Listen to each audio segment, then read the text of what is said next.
You mean to tell me a man worth over $400 billion is going to decide what happens with my grandma's Social Security check? No one elected Elon Musk to nothing, and yet Elon Musk is seizing the power that belongs to the American people. We are here to fight back. This is the most corrupt bargain we've ever seen in American history. Elon Musk gives $250 million to elect Donald Trump. Yes. And Donald Trump turns over the keys to the United States government to Elon Musk and his billionaire friends and his cronies. Are we going to let that stand? Hell no, we're not going to let that stand. We know who we work for. We know that we work for the American people. And what we're not going to do is stand around while they pull this bullshit that they trying to pull right now. We are going to be in your face. We are going to be on your ass. And we are going to make sure, you understand what democracy looks like. And this ain't it. Hey, this is Janetta. Oh, yeah. Whew. I'm telling you this. Do not listen to 1 minute of this video. This video may save your life and the life of your children. By what? Not because of what I said. It's because what I'm bringing your attention to, what I'm directing you to get to know and understand. There are some things happening now with this new administration and with this guy named Elon Musk. They say he's the richest man in the world. And that news has been, uh-oh, I got your news. But that news is not that. It's news you need to hear and know and understand. And I hope during the videos that I'm going to be doing the next 2 days on the subject of world depopulation, not specifically world depopulation, but African people depopulation. And when I say African people, I mean those Africans that are Americans living in America, those that are living in Jamaica that are Jamaican Africans, those that are living in Haiti that are African, those that are living in Guatemala that are Africans, yes. Those living in Brazil that are Africans, those living in China that are Africans, ones you don't hear about. They've been living there for hundreds of years. They didn't get there because of slavery. And those living in the mountains of Vietnam and the Philippines. All of us all over the world. We represent a great amount of the world's population, wherever we are. And the thing about population is it's wealth. Population means wealth. People, it takes people to make wealth. And the more people you have, the wealthier you are.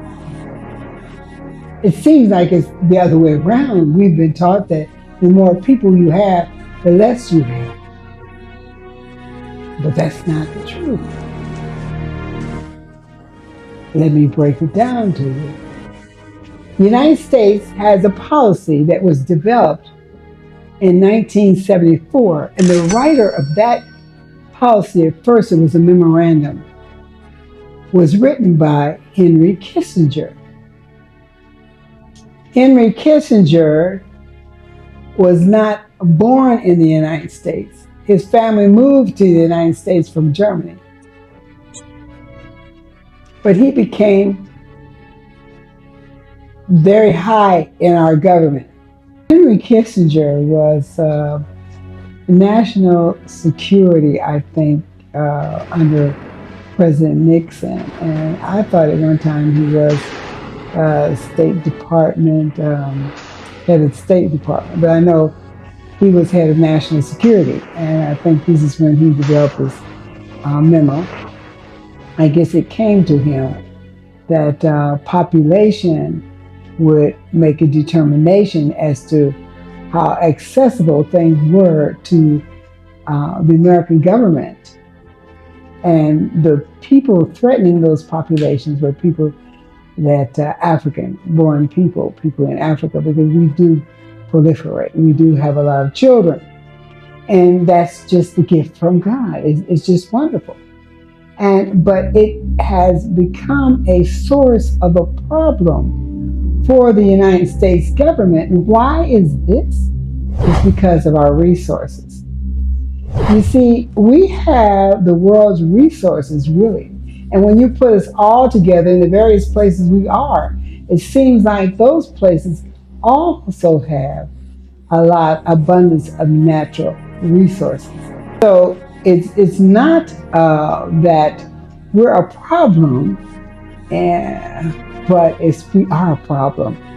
And when they say national interest, the interests of the United States, and I never really paid any attention to that before, but that's the word you need to listen to, the interest of the United States.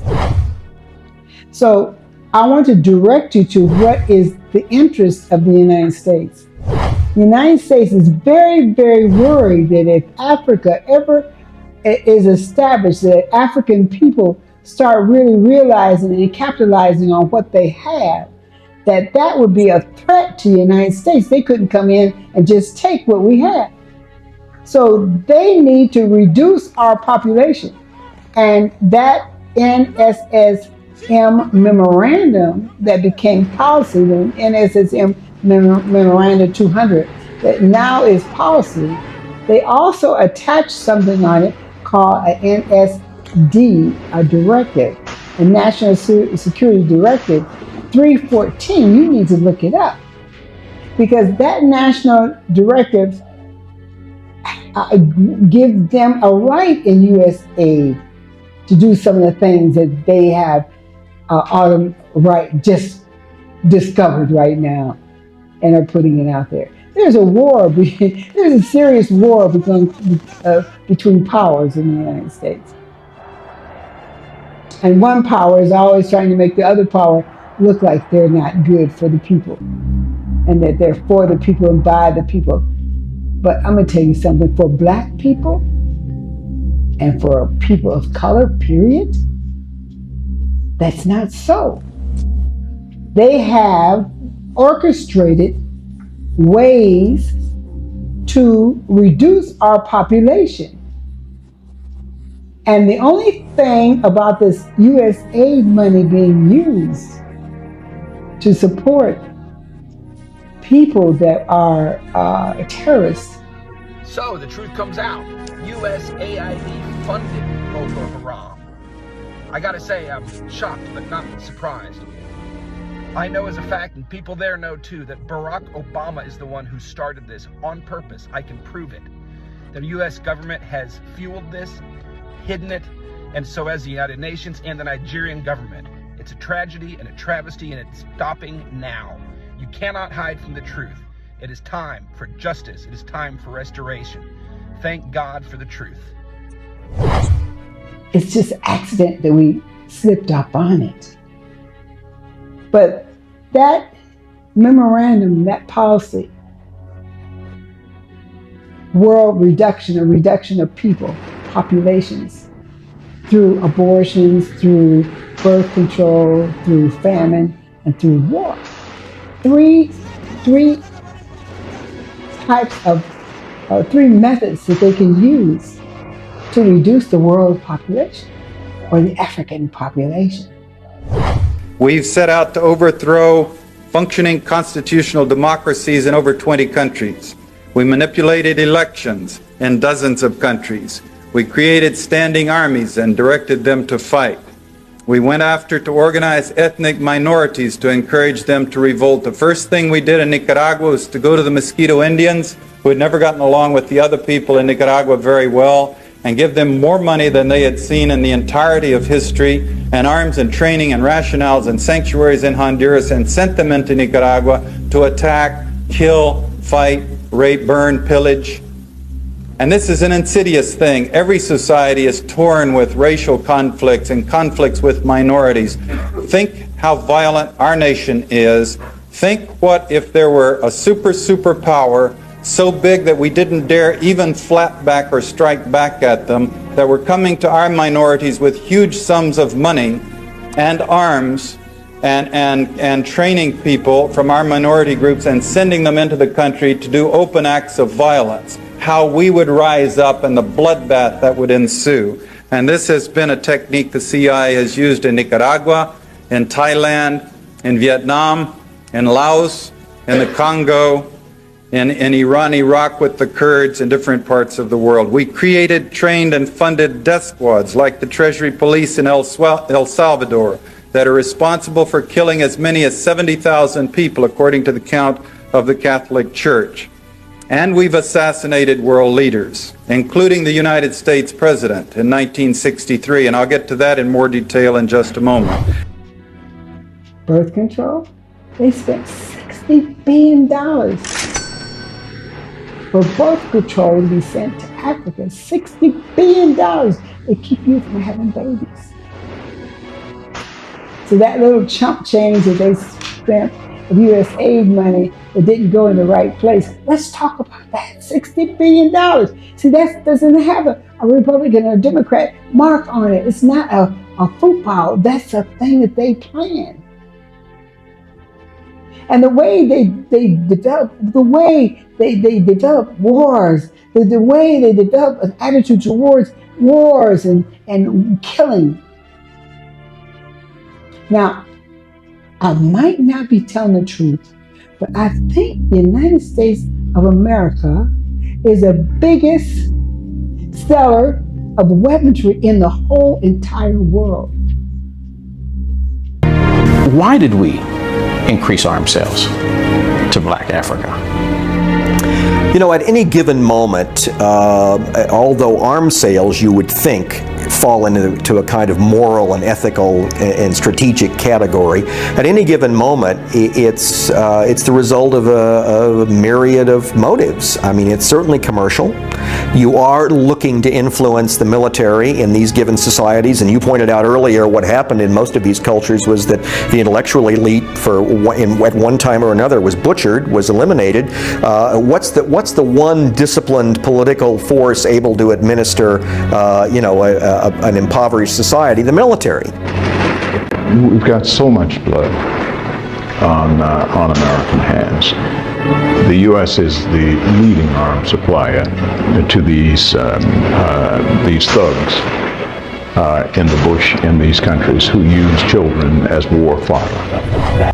There might be other people that make weapons, but not to the magnitude of the United States of America.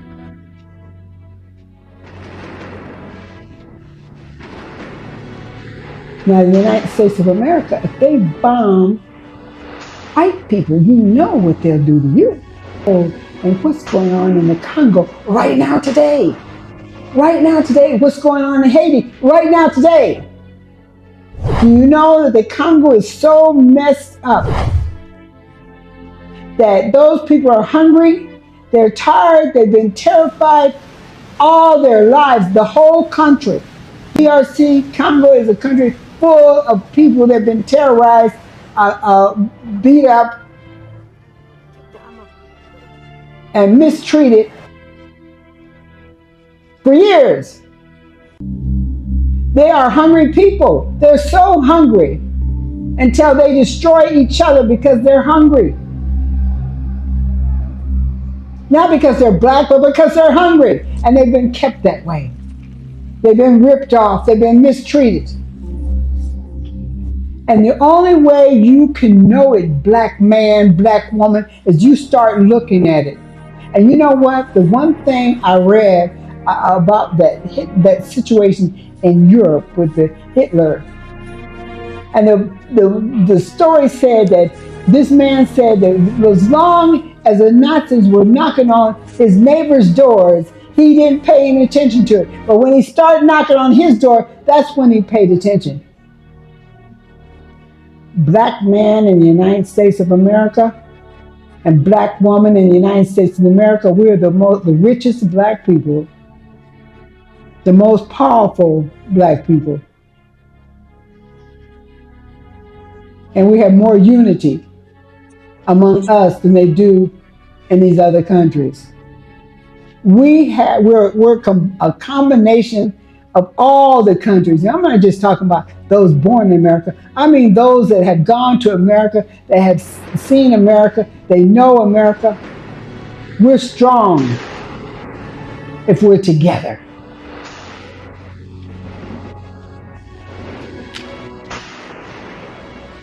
There's no way there's nothing that make you think that the discovery that Elon Musk had about what's gone on in Nigeria as far as terrorists are concerned, and that aid money, supply the money for terrorists, it is set up to do that.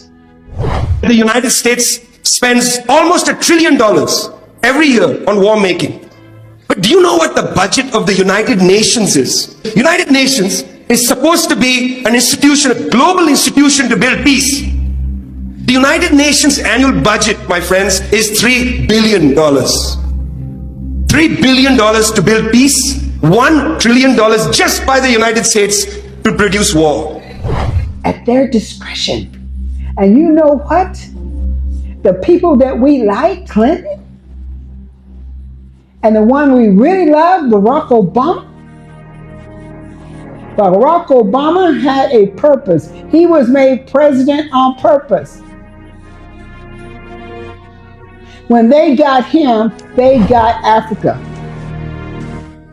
Because we believed that having a black man, we would have a savior, we would have a friend. But I'm going to show you some things that will tell you what that friend did. And I mean, the mark is his. It's not anybody else. It's not what somebody said he did, but it's what he did that has caused the things that are going on now, but not all of them. He's not the initiator or the author of all this confusion, but he was a big wheel used. Muammar Gaddafi has lost legitimacy to lead, and he must leave.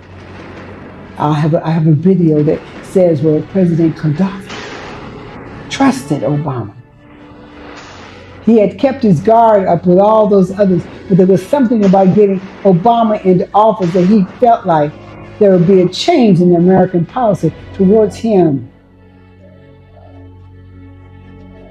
And it caused his demise. Do you believe America is a dangerous nation where world peace is concerned? And do you feel any better about America since Obama has been elected president? طبعا يعني اوباما حاجه استثنائيه في ذلك الشكل، لكن امريكا هي امريكا. يعني اوباما يعني حده الاقصى 8 سنوات. But do you think he should stay forever? يا ريت. Why do you think he is an exception? يعني الطرح اللي يطرح فيه وبين نتيجه ثقافته، ويبدو لجنس انه هو يعني افريقي وانه اسود. So you think his Kenyan descent is important? طبعا كيف؟ هو جذوره حتى عربيه واسلاميه، وبالتالي هو يعني عقليه مختلفه عن عقليه اليانكيين اللي قبل. A lot of Yankees and a lot of Americans generally would be very upset to be reminded that he has Islamic roots. ليش شوف هم عنصريين. Could you work with the man? طبعا. Do you think could you imagine him coming to your country? مش ضروري إذا جاء شيء جيد، لكن ليس مش ضروري يعني. أنا لا أطلب منه هذا، لكن لو حصل شيء جيد. That country right now is all torn up. Right now, Libya, nobody even knows Libya. Frankly, there is no Iraq and there is no Libya. It's all broken up. They have no control. Nobody knows what's going on. So the world would be better off with Saddam Hussein 100%. and Gaddafi in power? 100%. Now, as far as Assad is concerned, what about the human rights abuses? Let's talk. Well, you don't think they're happening now? They're worse now than they ever were. People are getting their heads chopped off. They're being drowned. Right now, they're far worse than they were ever under Saddam Hussein or Gaddafi. I mean, look what happened. Libya is a catastrophe. You look at our ambassador as an example, okay? Libya is a disaster. Iraq is a disaster. Syria is a disaster. The whole Middle East. And it all blew up around Hillary Clinton and around Barack Obama. It all blew up. Now, the people were destroyed. It was one of the most prosperous countries in Africa. Yes, not saying the country was run perfect. Nobody's country is run perfect because we're in a world that is not perfect. But for Africa, his country was the richest, run better, better organized. The people had things that other countries they did not have and they wished to have. But the mistake he made, the real big mistake he made, was when he started talking to the African Union. There is a conspiracy to control Libyan oil, to control the Libyan land, and to colonize Libya again. This is impossible, impossible, and we will fight until the last man and woman to defend Libya.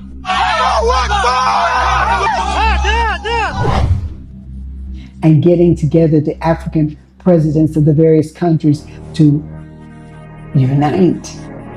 That's the last thing America wants us to do, is to unite. You tell a military man, oh, so glad for your service to your country. What country?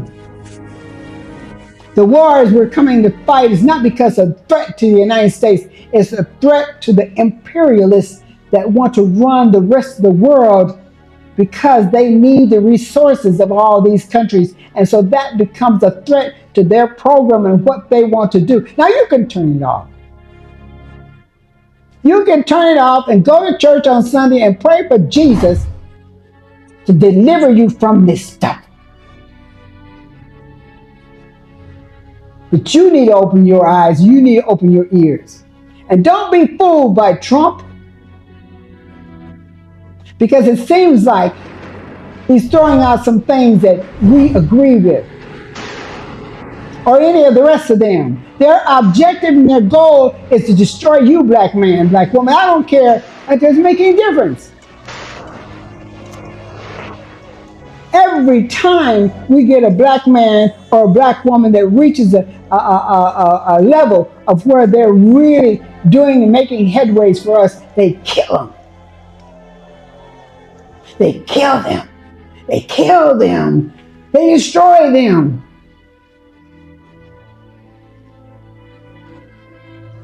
Meanwhile, you have a country like Nigeria that has allowed their best to come into the United States and give something to the United States that is beyond wealth. But that makes no difference. It's the power they want. It's the superiority that they want. They got us bowing and praying and calling on Jesus while they're stealing everything we have. Or Muhammad. It doesn't make any difference, whichever one. The Arabs did the same thing to us, and they still are. They're in cahoots together. They might seem like they're on different sides, but they're in this together. Religion has kept us praying while they're destroying us. Don't tell me you're praying for the people in the Congo. You need to do more than pray. You need to activate. You need to understand what's going on. You need to not listen to the lies and then listen to the narratives. We've gotten so that if anybody talks longer than a minute on any of these movies or videos, we don't want to hear it. And they got valuable information. I'm not the only one. There's others that are crying out for you to know and understand. And you need to listen. And don't tell me you're going to bring it to the Lord in prayer. Now, some of you are going to think, well, she's anti-God. I'm going to tell you this. 70% of the black people in the world believe in God and are very religious, whether they're in a Muslim, whether they're in Buddhist, or whether they're in Christianity. They are the most praying people in the world. There's no other people that are on their knees as much as the black man and woman. In fact, We got our eyes closed and our head bowed down so much until they're just destroying us. They're taking what we have. They're destroying us. But the thing I can say about the mighty God, the mighty Creator, the Most High, is they can't do it, because for every one child that's born of theirs, we have two. We have more double births than any other nation in the world, of people in the world. Look it up.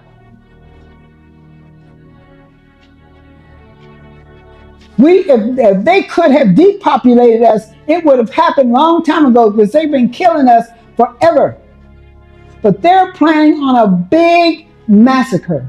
And that massacre is going to happen there in DRC Congo, around those natural resources, because they want them.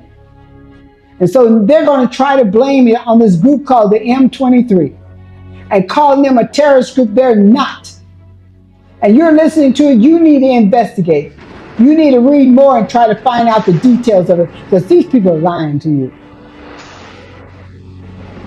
Read up. Why would they have a policy for your birth control, your abortion? Why would they have a policy and put famine in there? That's what those sanctions are. When they do those sanctions, they know people are going to starve. That's the famine. We killed hundreds of thousands of people in the Middle East. It's been, I always say it's the bloodiest sand anywhere in the world. And it didn't have to be that way. The single worst decision our country ever made was to go into the Middle East. Not only the millions of people killed, and I include people on both sides. You know, some people say, oh, you shouldn't say that. I said, I'll say it, on both sides. Such a horrible thing was done. Such a horrible mistake was made. We're doing this a different way. And then there's war. What they have done here in Africa, and I'm going to tell you, and if anybody thinks I'm lying, let me know. Here, where the people that are so-called the terrorists have up-to-date guns and rifles and machinery, and the people that are in the country that they say they're helping Nigeria out, they're helping they don't have the weapons that can compete against those people that are terrorists. And if you follow the trail, since 2011, when they killed Gaddafi, to now, terrorism has increased. And I said to myself, how do they get the money? I used to work in the budget of the United States government. It costs money to get weapons. How do they get weapons? They said they robbed banks and they did. No, and because they kidnapped them. No, they didn't get that kind of money doing that. They got terrorists that are terrifying us and killing us. Then they're sending in aid with Red Cross and all those people to feed us and to bandage us after they fix and set us up to be shot and killed. So Elon Musk can go around and Trump can walk around like he's discovered something. And the misuse of funds, he need to keep digging. He's just looking at a little bit of the iceberg to get you all excited about Republican and Democrat, and to set his place in straight in the government like he's some kind of big winner. But I'm going to tell you something. When people start suffering because of all the jobs and things he's cutting, the morale in the United States right now is really low. The rich people have come out, but the poor white people in the United States are not the threat. The poor white people in Europe are not the threat. But the black man is a threat. He's a threat. If you weren't a threat, then they would not have written that policy or memorandum and then turned it into policy. Policy is a surety. And they had pulled more of that a surety out during the time of Clinton and Barack Obama. Reagan stopped some of it. But all of them have had their hands in it. All of them have known about it. And you got black senators and black Congress people, and they know it. If they don't know about it, then they need to be fired. They know about those policies. They know how they work. That's all I got to say right now. But I'm going to follow it up. So you keep looking on a day-to-day basis. You keep looking, and you pass this information around.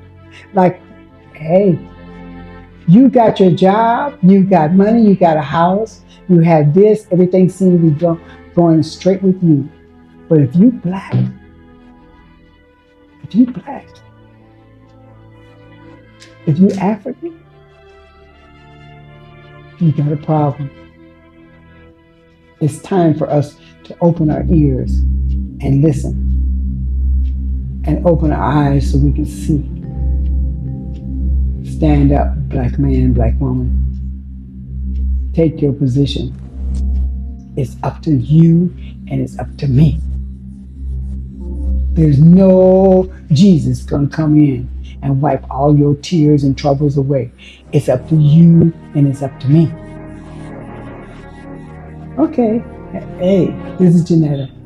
But this is what I want you to do. I want you to subscribe to my channel, first of all. Because my channel, on my channel, I intend to give you information from Africa, a perspective. And if my perspective is not right, you can check it out. And we can discuss it.